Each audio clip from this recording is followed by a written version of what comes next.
Hello everyone. तो last class में हमने देखा था, ठीक है, जो हमारा रिंग ऑफ फंक्शन पर था उसमें हमने देखा था बेसिकली जो रिंग ऑफ फंक्शन होता है उसका यूनिट, आइडम्पोटेंट एलिमेंट वगैरह सब कुछ कैसे फाइंड आउट करते हैं, ठीक है।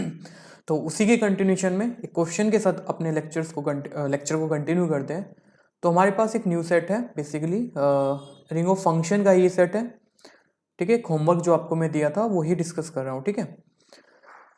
एफ आर टू आर, ठीक है, डोमेन एंड कोडोमेन, यहाँ पे सेट ऑफ रियल नंबर लिया गया है और एक्स्ट्रा कंडीशन यहाँ पे क्या है, एक फंक्शन का सेट है जो कि कंटिन्यूअस है, ठीक है। एंड ये रिंग बनाएगा, हमने प्रूफ किया था, set of all function under the component wise addition and point wise addition and point wise multiplication, not component wise, okay. तो वो हमारा रिंग बना रहा था। अब यहाँ पे कोई किसी भी टाइप के आप फंक्शन ले सकते हो, आप कंटिन्यूअस लो, डिफरेंशिएबल लो, तो सारे रिंग तो बनाएंगे, ठीक है। एक्स्ट्रा कंडीशन क्या है, अब यहाँ पे मैंने एक्स्ट्रा कंडीशन लगाई कि एफ कॉन्टिन्यूस फंक्शन का सेट है, ठीक है। और यहाँ पे कुछ ऑप्शंस बना करके दिए हैं कि जो आर एक्स है वो मेरा क्या है, अनकाउंटेबल यूनिट रखेगा फॉर ऑल एफ जो कि आर एक्स से आ रहे हैं। अगर आपको एक भी एलिमेंट एक्स नोट ऐसा नहीं मिला जिससे फंक्शन जीरो नहीं है, यानी कि उसके पास एक भी जीरो नहीं है, तो फंक्शन यूनिट होगा। थर्ड ऑप्शन कहता है कि जो रिंग है आपके पास ये, वो uncountable number of zero divisors रख रही है। एंड ऑप्शन डी कहता है every non zero element in are x is either unit और जीरो डिवाइजर्स, ठीक है। एंड ऑप्शन ई कहता है कि एक पर्टिकुलर फंक्शन मैंने लिया है f x equal to sine x, ये आपका जीरो डिवाइजर्स है, ठीक है। अब देखो यहाँ पे जो बेसिक्स डेफिनेशन है उन्हीं का मैं यूज करूंगा, उससे ही इस चीज की इंफॉर्मेशन निकालूंगा, ठीक है। चलिए देखिए, मैंने एक मेंबर लिया, यानी कि एक एलिमेंट लिया, एक फंक्शन लिया आर एक्स से, और कह रहे हैं कि ये यूनिट है। तो बाय डेफिनेशन ऑफ यूनिट आपको एक अनदर फंक्शन मिल जाएगा कि ये कंडीशन होल्ड होगी। यहाँ पे वन क्या है आपका, कांस्टेंट फंक्शन वन, यानी कि यूनिटी ऑफ दिस सेट। मैं इसको ऐसे भी लिख सकता हूं, ओके। अब यहां से इंफॉर्मेशन क्या आई, g x equal to one upon f x, ठीक है। अब देखो वहां पे जस्ट जो लास्ट क्लास में डिस्कस किया था वहां पे ओनली रिंग ऑफ फंक्शन था, वो फंक्शन कैसा भी हो सकता था, ठीक है। अब यहाँ पे केस क्या आया, अगर ये फंक्शन कॉन्टिन्यूस कब होगा, देखो जी और एफ ऑफ के कॉन्टिन्यूस है, तो वन बाई एफ कॉन्टिन्यूस कब होगा, जब F x should be non zero होगा हर एक वैल्यूज के लिए। तो ऐसे कितने फंक्शन आपको यहाँ पे मिल जाएंगे, अनकाउंटेबल, यानी कि वो सारे एफ एक्स जो नॉन जीरो होंगे ईच पॉइंट पे, वो सारे आपके क्या बनेंगे, यूनिट बनेंगे इस रिंग के। तो ऐसे कितने फंक्शन आपको मिल जाएंगे, आर टू आर। तो ऐसे अनकाउंटेबल नंबर ऑफ फंक्शंस ऐसे आपको मिल जाएंगे जो कि नॉन जीरो फंक्शन है, ठीक है। तो यहाँ पे आपको कितने यूनिट्स मिल जाएंगे, uncountable number of unit, okay. अब सेकंड ऑप्शन, ए ऑप्शन तो यहाँ से ट्रू हो गया, ठीक है। और कार्डिनलिटी ऑफ आर एक्स क्या है, यहाँ पे आप देख सकते हैं बेसिकली इनफाइनाइट है। तो अगेन ये आपका एग्जाम्पल है इनफाइनाइट रिंग का, ठीक है, जिसकी कार्डिनलिटी इनफाइनाइट है। सेकंड ऑप्शन क्या कहता है, अगर एफ एक्स आपने लिया, उसके पास कोई भी एक्स नोट नहीं है कि इस कंडीशन को होल्ड कर रहा है, तो एफ आपके पास यूनिट होगा। अभी हमने यही तो प्रूफ किया, अगर एफ एक्स नॉन जीरो हुआ तो वो क्या बन रहा है, यूनिट बन रहा है। तो बाय डेफिनेशन ये ट्रू है, ऑप्शन बी, ओके। चलिए नेक्स्ट ऑप्शन को डिस्कस करते हैं। मैंने एक फंक्शन लिया एफ एक्स, एफ मैंने आर एक्स से लिया, और कंडीशन यहाँ पे क्या है, मान लेता हूं कि जो मेरा एफ है, जो फंक्शन मैंने लिया है, वो कुछ पॉइंट पे जीरो है, और वो कुछ पॉइंट क्या है, एक सेट मैंने कंसीडर कर लिया, एक फाइनाइट सेट, ठीक है, जो कि एक सबसेट ऑफ रियल नंबर का ही होगा जो फंक्शन का डोमेन है। ए शुड बी नॉन एम्प्टी। अगर एफ आपका जीरो डिवाइजर्स हुआ, तो by definition of zero divisors एक ऐसा नॉन जीरो फंक्शन आपको मिलेगा कि ये कंडीशन होल्ड होगी, ठीक है। इसको मैं ऐसे भी लिख सकता हूं, दोनों साइड एक्स ऑपरेट करेंगे, एंड यहां से क्या इंप्लाई करोगे, g x should be zero for all x except these alphas. Why, देखिएगा एफ आपका जीरो है कुछ फाइनाइट पॉइंट पे, बाकी पे तो नॉन जीरो है, ठीक है। अब यहां क्या कह रहे हो आप, एक ऐसा फंक्शन मिल रहा है नॉन जीरो कि जिनका प्रोडक्ट जीरो आ रहा है, और जीरो कहां पे आ रहा है, पूरे आर पे आ रहा है। इसका मतलब क्या है, जो जी एक्स है, यहां से यही तो इंप्लाई करोगे, वो इन पॉइंट्स को छोड़ के आपका जो जी एक्स है वो जीरो रहा होगा, इतनी इंफॉर्मेशन तो जो हमारे पास है उससे हम यही बोल सकते हैं। अब देखो एक्स्ट्रा कंडीशन यहाँ पे क्या है, अब g कहाँ से लिया गया है, आपके rx से लिया गया है, और rx क्या है, set of all continuous function, तो g must be continuous function and g आपका जीरो है इस सेट पे, यानी कि अल्फा इज को छोड़ के आपका फंक्शन g क्या है, जीरो है। अब रियल एनालिसिस में आप चले जाओगे, आइडेंटिटी थ्योरम क्या कहता है, अगर कोई फंक्शन है, कोई फंक्शन है आपका, ठीक है, a to b, general definition जो आपका था, and f x equal to आपका जीरो है ऑन कोई सेट डी बोल देते हैं, और डी क्या है, सबसेट ऑफ ए ही है, ठीक है। अगर ये डी जो आपका डी है ये डेंस हो जाए ए में, यानी कि डी का क्लोजर और वी कैन से डी का जो ड्राइव्ड सेट है वो एक इक्वली आ जाए, तो जो आपका फंक्शन होता है वो आइडेंटिकली जीरो हो जाता है पूरे डोमेन पर, ठीक है। अब ये सेट क्या है, आर में से एक फाइनाइट सेट घटा रहे हो, इसका जब लिमिट पॉइंट का सेट बनाओगे तो पूरा पूरा रियल नंबर आ जाएगा, और वी कैन से इट्स का क्लोजर सेट जो होगा वो पूरा रियल लाइन आपके पास आ जाएगी। तो यहाँ पे आइडेंटिटी थ्योरम अप्लाई कर सकता हूँ, तो यहाँ से मुझे क्या मिला कि जो जी एक्स फंक्शन था वो मेरा पूरा पूरा जीरो हो गया पूरी रियल लाइन पे। बट ये तो मेरे पास कॉन्ट्राडिक्शन है, क्योंकि मैं bye definition of zero divisors क्या लेके चला था, जी शुड बी नॉन जीरो, तो आपके पास कॉन्ट्राडिक्शन आ गया, ठीक है। इवन जो मैंने सेट ए लिया था, जो फाइनाइट सेट की मैंने कलेक्शन ली थी, अगर ये काउंटेबल की कलेक्शन भी हुई देन अगेन यहां से कॉन्ट्राडिक्शन आपको मिलेगा with the help of identity theorem, okay. Similar proof है उसके लिए भी। तो इसका मतलब क्या है, a function which has zero, अभी हमने क्या देखा है, वो सारे फंक्शन जो काउंटेबल नंबर ऑफ जीरो रख रहे हैं, ठीक है, एटमोस्ट काउंटेबल भी आप बोल सकते हैं, यानी कि या तो काउंटेबल इनफाइनाइट जीरो रख रहे हैं, या फिर कुछ फाइनाइट पॉइंट पे वो फंक्शन जीरो हो रहा है, तो वो आपके कभी भी जीरो डिवाइजर्स नहीं बनेंगे इस रिंग में, यही तो हमने प्रूव किया है। A function which has zero at countable number of points imply करेगा never zero divisors in this ring, ठीक है। अब ये तो मेरा एक फैक्ट था जिसको मैंने डिस्कस किया है। अब क्वेश्चन कैसे आएगा, आपको पर्टिकुलर क्वेश्चन कोई ऑप्शन बना के दे देगा, जैसे कि मैंने एक ऑप्शन ई बनाया था, आपको बोला गया है कि f x equal to sine x has, ये आपका जीरो डिवाइजर्स है नहीं, आपको वेरीफाई करना है। अब आपने सिर्फ क्या चेक करना है, इसकी जीरोज को चेक कर लेना है।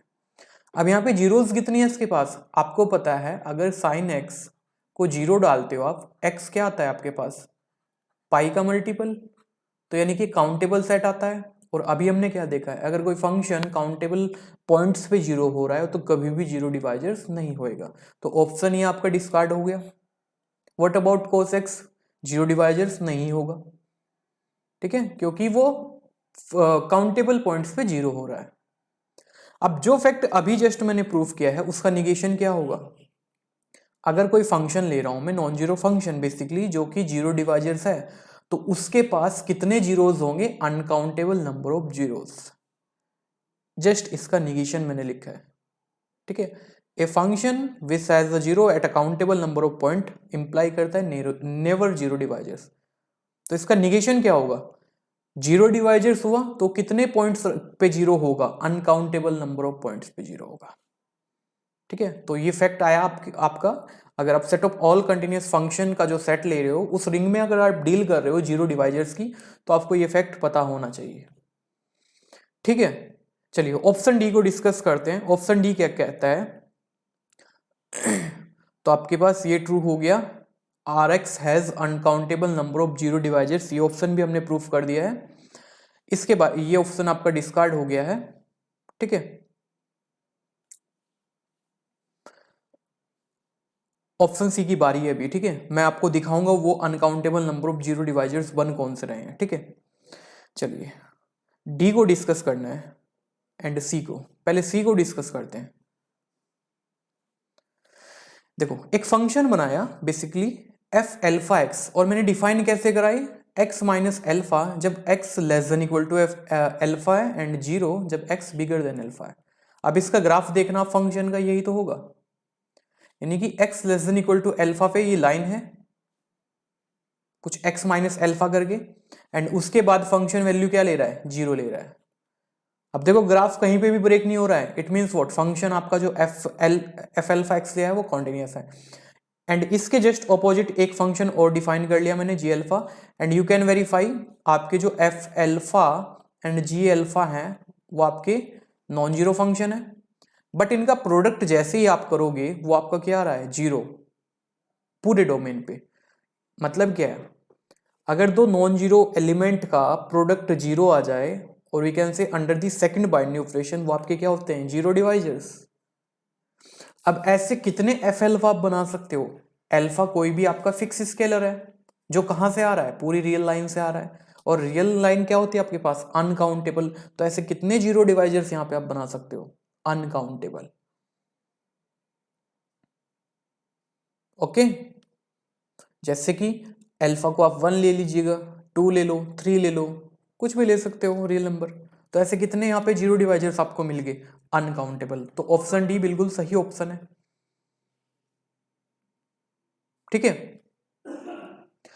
तो यहां से हमारे पास क्या आया, R x has uncountable number of 0 divisors.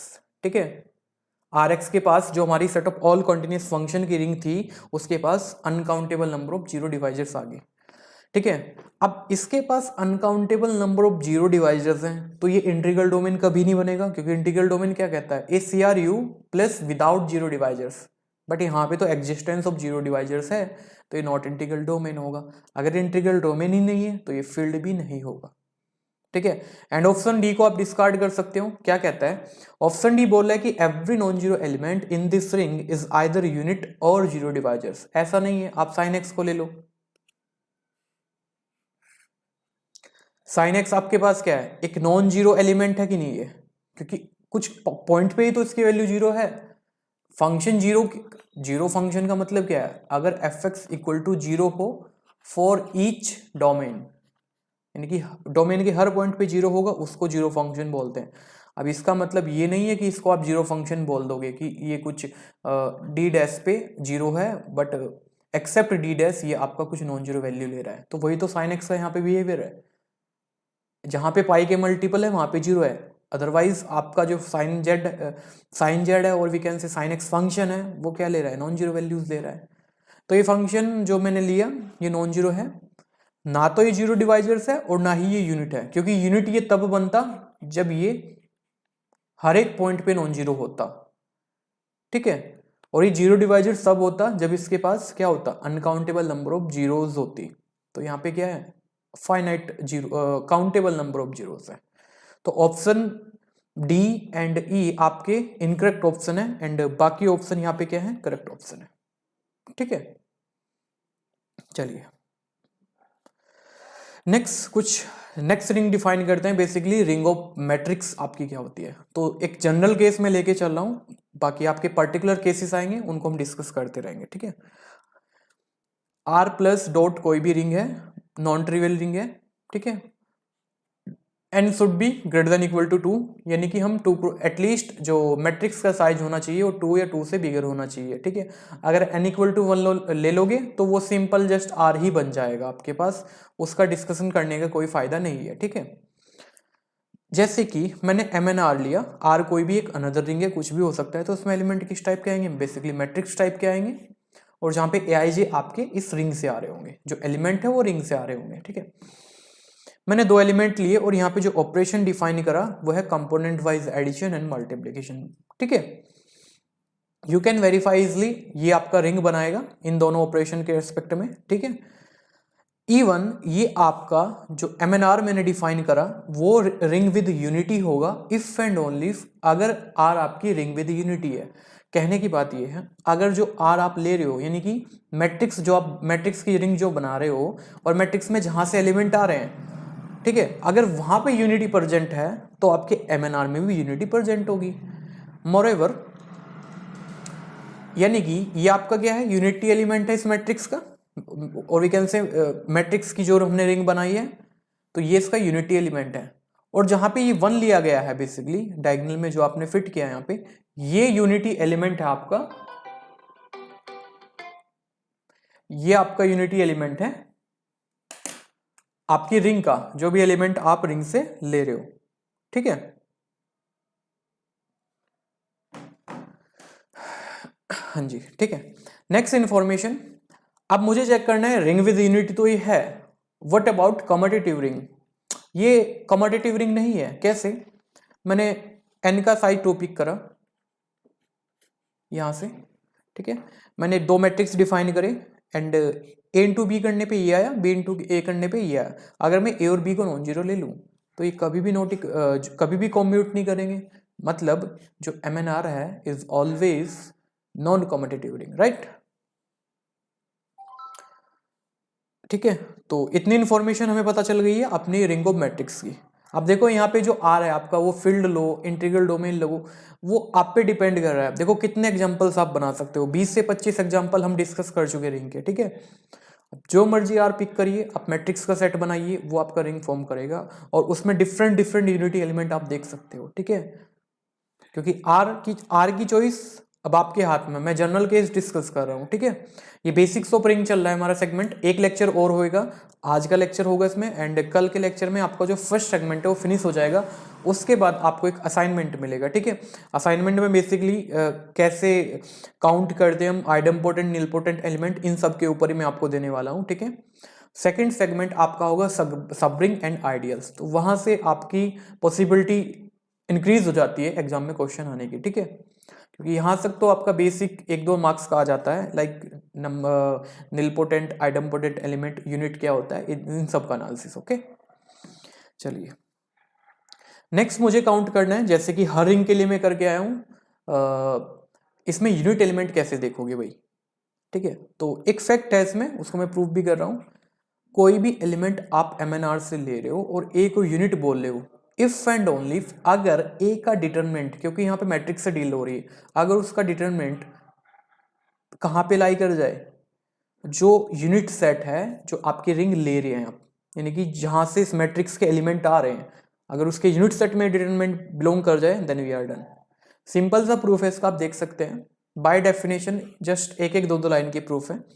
कोई भी MNR एक मैट्रिक्स लिया आपने इस रिंग से MNR से, ठीक है। A is a unit, it means what, by definition there exist another element such that, unit की डेफिनेशन क्या थी आपकी, A belongs to R is unit if there exists another element B inside R such that A into B equal to 1, or we can say B into A. This is the definition of unit element, right? So by यहाँ पे general definition है आपका, ठीक है। अब यहाँ पे matrix में डील कर रहे हैं, तो एक एलिमेंट आपने इस रिंग से लिया, तो there exist another matrix such that, ये कंडीशन आपकी होल्ड होगी। आई यहाँ पे क्या है, आइडेंटिटी और we can say unity element of this ring, right, okay. और बी दिखने में कैसा होगा, यहाँ से B should be A inverse type. और ए इनवर्स जनरली आप फाइंड आउट कैसे करते हैं, लोअर क्लासेस से आप सीखते हैं, आपका जो इनवर्स होता है वो फाइंड आउट कैसे करते हैं, 1 by determinant A into adjoint of A. और ये भी किसका मेंबर होना चाहिए, MNR का। अब ये MNR का मेंबर कब होगा, और वी कैन से जो आपका ए इनवर्स है वो आपका MNR में कब बिलोंग करेगा, जब ये सारी क्वांटिटी आपकी कहाँ पे जाएंगी, MNR में जाएंगी। और वी कैन से अगर ये डिटरमिनेंट जो है ये भी आपका इस R, जो डिटरमिनेंट है वो आपका इस R में जाएगा। डिटरमिनेंट होता क्या है आपका, डिटरमिनेंट एक न्यूमेरिकल वैल्यू होती है, ठीक है। तो ये डिटरमिनेंट किसका मेंबर हो रहा होगा, यानी कि R का। यहां से क्या इंप्लाई करोगे, ये क्वांटिटी देखो, एडजॉइंट होता क्या है, एक मैट्रिक्स ही होता है, और डिटरमिनेंट है कि कोई भी न्यूमेरिकल वैल्यू आएगी तो ये पूरा मैट्रिक्स होगा और ये MNR का मेंबर होगा, ठीक है।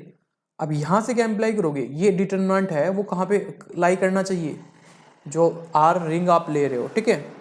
और 1 बाई डिटरमिनेंट ऑफ A, यानी कि इस न्यूमेरिकल वैल्यू का इनवर्स की बात कर रहे हो, तो ये कहां का मेंबर होगा, basically unit of R, okay. और R यहां पे क्या है, एक रिंग है, जो आप जनरल रिंग हमने लिया था, ठीक है। तो ये प्रूफ है, एंड कन्वर्सली भी आप इसको प्रूफ कर सकते हैं। तो ये फैक्ट आप ध्यान में रखिएगा, ठीक है। आपके यूनिट जो आपकी जनरल मैट्रिक्सिंग में फाइंड आउट होती हैं वो इसी के बेस पे होती है। एंड यहाँ से क्वेश्चन भी आ रखा है CSIR में, उसी को मैं डिस्कस करने जा रहा हूँ। एक ऑप्शन में बना करके दिया गया था, बेसिकली एक पर्टिकुलर केस में डिस्कस कर रहा हूँ कि यूनिट इन MNZ में कैसे फाइंड आउट करेंगे। बेसिकली जो R था यहाँ पे मैंने क्या लिया है, set of integers under addition and multiplication. तो A belongs to MNZ is unit if and only if, अगर इसका डिटरमिनेंट कहाँ पे बिलोंग करे, यूनिट ऑफ Z में, और यूनिट ऑफ Z क्या होती है, +-1। अब इसको ऐसे भी लिख सकते हैं हम, अगर ऑप्शन की फॉर्मेट एक दूसरी फॉर्म देनी है मुझे, a unit in MNZ if and only if, अगर ए आपका कहाँ पे बिलोंग कर जाए, GLNZ, ठीक है, set of all general linear matrix जिनका डिटरमिनेंट क्या है, +-1। अगर यहाँ पे R लिख देता मैं तो डिटरमिनेंट क्या होना चाहिए था, ≠ 0, ठीक है। ग्रुप थ्योरी में आपने ये पढ़ा भी होगा, ओके। और वी कैन से A आपका यहां से बिलोंग करेगा, और A inverse must be member of this ring if and only if, अगर उसका डिटरमिनेंट क्या होगा, या तो +1 होगा या -1 होगा। तो ऑप्शन की फॉर्मेट क्या थी आपके एग्जाम में, आपको ये सेम रिंग दिया था, बेसिकली लीनियर अलजेब्रा में फॉर्मेट करके क्वेश्चन आपसे पूछा गया था, बट ये ऑप्शन जो था वहां पे ये रिंग से उठा गया था। वहां पे ये सेम ऑप्शन था कि अगर एक इंटीजर्स मैट्रिक्स आपके पास है तो जो उसका इनवर्स है वो इंटीजर्स कब होगा, तो वो जो उसका इनवर्स है, बेसिकली इंटीजर्स मैट्रिक्स का इनवर्स इंटीजर्स तभी होता है जब जो मैट्रिक्स आप ले रहे हो उसका डिटरमिनेंट या तो +1 होगा या -1 होगा। ये सेम ऑप्शन काफी बार रिपीट हुआ है आपके पास, ठीक है। चलिए नेक्स्ट इंफॉर्मेशन देखते हैं। बेसिकली एक क्वेश्चन में डिस्कस कर रहा हूं, ठीक है। अभी तक मैंने क्या करा था, जो R था वो एक जनरल लिंक था, जो फैक्ट मैंने डिस्कस किए। अब यहाँ पे कुछ और एक्स्ट्रा रिस्ट्रिक्शन लगाई मैंने, MNF डिफाइन करा, F कोई भी यहाँ पे क्या है, फील्ड। बी केयरफुल, ये जो रिजल्ट है जो भी यहाँ से मैं प्रूफ करूंगा वो फील्ड के लिए ट्रू होंगे, ना कि जनरल लिंक के लिए, ठीक है। तो क्या कहते हैं, एक MNF बनाया, F कोई भी फील्ड है और मैट्रिक्स का ऑर्डर या तो 2 है, 2 से बिगर है, सबके लिए ट्रू है। फर्स्ट कहता है कि every non zero element is either unit और जीरो डिवाइजर्स। अनदर वन, अगर A MNF का मेंबर है, इसका डिटरमिनेंट 0 है, तो A आपका 0 डिवाइजर्स होगा। सी ऑप्शन कहता if A belongs to MNF is the 0 divisors then इसका डिटरमिनेंट 0 होगा। लास्ट ऑप्शन कहता है अगर ये MNF का मेंबर है और ये यूनिट कह रहा है, यूनिट है, तो इसका determinant should be non zero, ठीक है। चलिए यूनिट का कैलकुलेशन अभी हमने करा है, A belongs to MNR is unit. अब यहाँ पे फील्ड लिया है, फील्ड आपका क्या होता है, रिंग होता है, तो यानी कि इसके लिए भी ट्रू होगा। तो A belongs to MNR is unit if and only if, अगर इसका डिटरमिनेंट क्या हो जाए, बिलोंग कर जाए यूनिट ऑफ R में, ठीक है। और यहाँ पे R क्या लिया आपके पास, फील्ड लिया गया है, तो R को रिप्लेस कर सकता हूं यहाँ से F से, क्योंकि जब आपका रिंग के लिए ट्रू है तो फील्ड के लिए भी ट्रू होगा। वाई, क्योंकि एवरी फील्ड आपका क्या होता है, रिंग होता है। तो वही मैंने लिखा है यहाँ से, just simple application, unit of F। तो यूनिट ऑफ F क्या होता है, F star. Why F star, क्योंकि हमने फैक्ट पढ़ा था, फील्ड का डेफिनेशन क्या होता है, every non zero element has a multiplicative inverse, और we can say inverse element रखता है under the second binary operation. तो F स्टार यहां से नोट क्या कर रहा है, F-0, ठीक है। तो यानी कि अगर A का डिटरमिनेंट F स्टार में बिलोंग कर रहा है तो कभी, यानी कि 0 एलिमेंट तो उसमें से ऑलरेडी निकाल दिया है बाय डेफिनेशन ऑफ फील्ड, तो यानी कि determinant should be non zero. तो option d must be correct, okay, simple. Another option के बारे में चेक करते हैं। एक नॉन जीरो मैट्रिक्स लिया MNF से, कंडीशन क्या है कि उसका डिटरमिनेंट 0 है, ठीक है।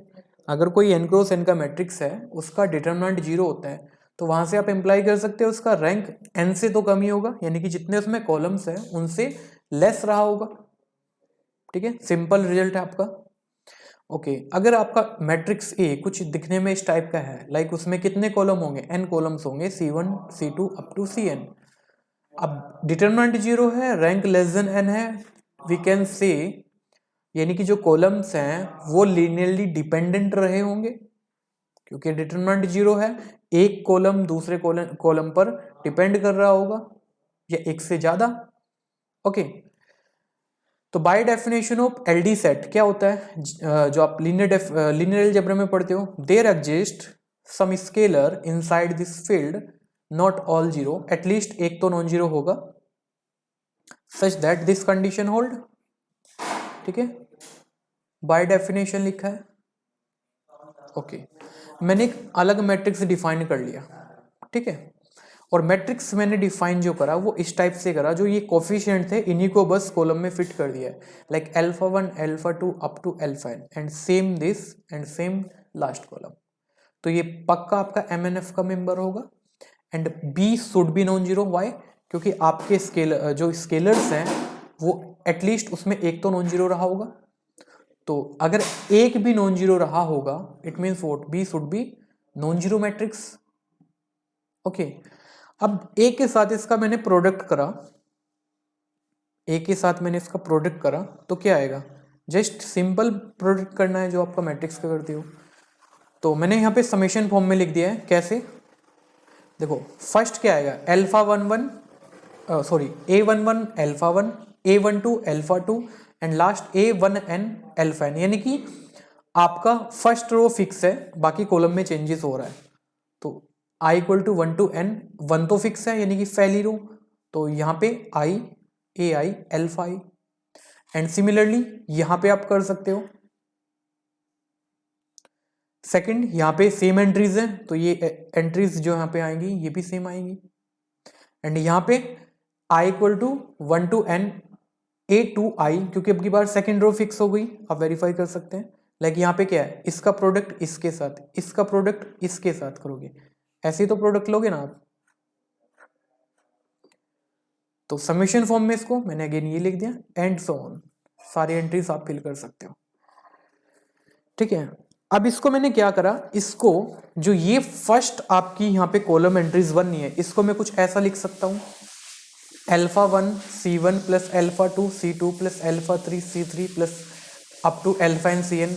अब ऐसा मैं क्यों लिख सकता हूँ, देखो सिंपल सा प्रोडक्ट है, अल्फा 1 C1 कॉलम आपकी मैट्रिक्स का जो आपका ए मैट्रिक्स है, अल्फा 2 यहाँ पे C2 कॉलम है एंड यहाँ पे कुछ अल्फा n और यहाँ पे Cn कॉलम होगा।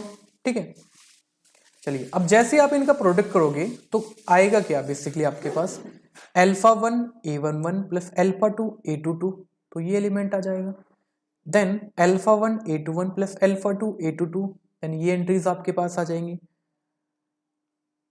कहने का मतलब ये है आपकी एज इट इज ये जो एंट्रीज हैं वो इस फॉर्मेट में आ गई।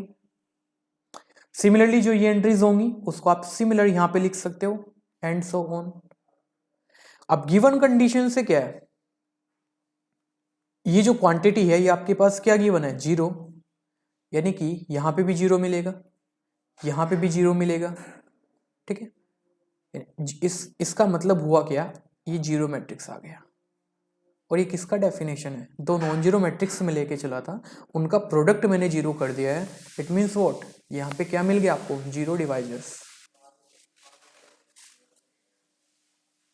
ओके तो कहने का मतलब क्या है, अभी लास्ट रिजल्ट हमने क्या देखा, इस रिंग के लिए MNF के लिए वो सारे मैट्रिक्स जिनका डिटरमिनेंट नॉन जीरो है, जिनका डिटरमिनेंट नॉन जीरो है वो तो यूनिट बन गए, और वो सारे मैट्रिक्स जिनका डिटरमिनेंट जीरो है बट वो मैट्रिक्स इटसेल्फ नॉन जीरो है, वो सारे यहाँ पे मैंने क्या प्रूफ कर दिया है, वो मैट्रिक्स आपके क्या हैं, zero divisors. So we can say in MNF every non-zero element is either unit or zero divisors.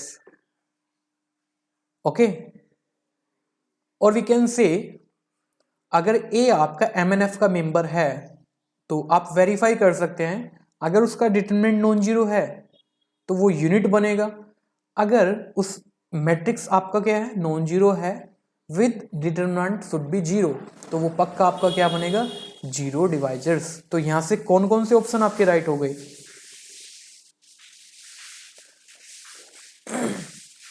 ये सारे ऑप्शन आपके यहाँ पे क्या हो गए? राइट ऑप्शन हो गए।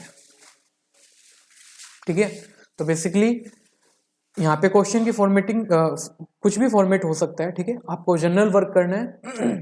अब यहाँ पे फील्ड, कोई भी फील्ड आप रिप्लेस कर सकते हैं। अगर इसका मैं पर्टिकुलर क्वेश्चन बनाऊं लाइक MN, आप यहाँ पे MNR ले लो। ठीक है, अब ये ऑप्शन बनाया, इसमें से कोई ऑप्शन में लिंक करके पूछ सकता हूँ।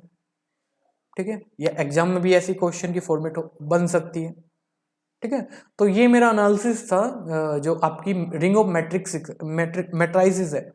जनरल रिंग के लिए कैसे देखना है, अगर वहां पे फील्ड की पॉसिबिलिटी आ जाए, जैसे फील्ड क्या है आपके, ज्यादा से ज्यादा आपके एग्जाम में फील्ड कौन से घूमते हैं? Set of rational number, set of real number, set of complex number. Generally आपकी यही मैट्रिक्स देखे जाते हैं जिनकी एंट्रीज सेट ऑफ रेशनल से आ रही है, सेट ऑफ रियल नंबर से आ रही है, सेट ऑफ कॉम्प्लेक्स नंबर से आ रही है। ठीक है, यही आपके 3 मेन फील्ड है। ठीक है, जिन पे आपके CSIR के क्वेश्चन आते रहते हैं। ठीक है, तो कल हमारा लास्ट लेक्चर है, और लास्ट लेक्चर हमारा जो होगा वो फाइनल है। रिंग ऑफ पॉलिनोमियल बचा है, इनको डिटेल में आगे डिस्कस करेंगे। ठीक है, एंड बुलियन रिंग का कॉन्सेप्ट मुझे बताना है, इसकी कुछ जो बेसिक प्रॉपर्टीज है, and what is the zero ring. ठीक है, तो एक बार ये कॉन्सेप्ट आपको बता देंगे। तो रिंग का जो हमारा फर्स्ट सेगमेंट था, यानी कि बेसिक्स ऑफ रिंग, जिसमें हमने क्या क्या देखा, रिंग का स्ट्रक्चर्स देखे, कौन कौन से सेट किस किस बाइनरी ऑपरेशन के रिस्पेक्ट में रिंग बनाते हैं।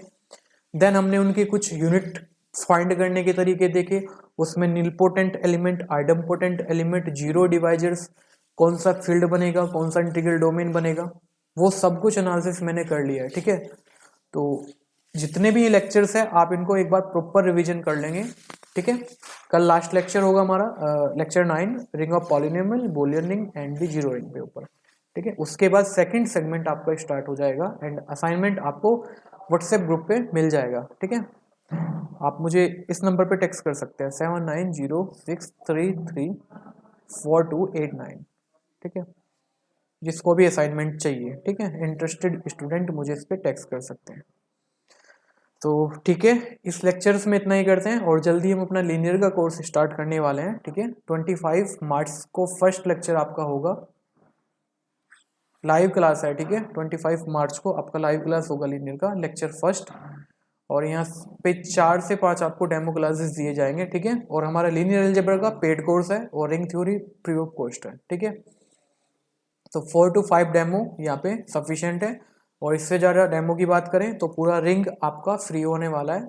ठीक है, तो एक वे हमारा क्या है, बेसिकली एक कोर्स को पूरा करने का, कैसे प्रॉब्लम के ऊपर, मतलब कैसे प्रॉब्लम को अप्रोच करना है, वो सब कुछ आपको इन लेक्चर से भी सीखने को मिल रहा होगा। ठीक है, और उसका मैं अपडेट डाल दूंगा, जो भी हमारा लीनियर कोर्स है आज या कल मैं उसका अपडेट डाल दूंगा कंप्लीट, क्या क्या उस कोर्स में आपको मिलेगा, क्या क्या उसके कितना उसका चार्जेस रहेगा, क्या क्या उसमें आपको बेनिफिट्स मिलेंगे, और क्या वैलिडिटी होगी। ठीक है, तो ठीक है, इस लेक्चर में इतना ही करते हैं गाइस, और कल हमारा फाइनल लेक्चर होगा फर्स्ट सेगमेंट का। ठीक है, ओके बाय।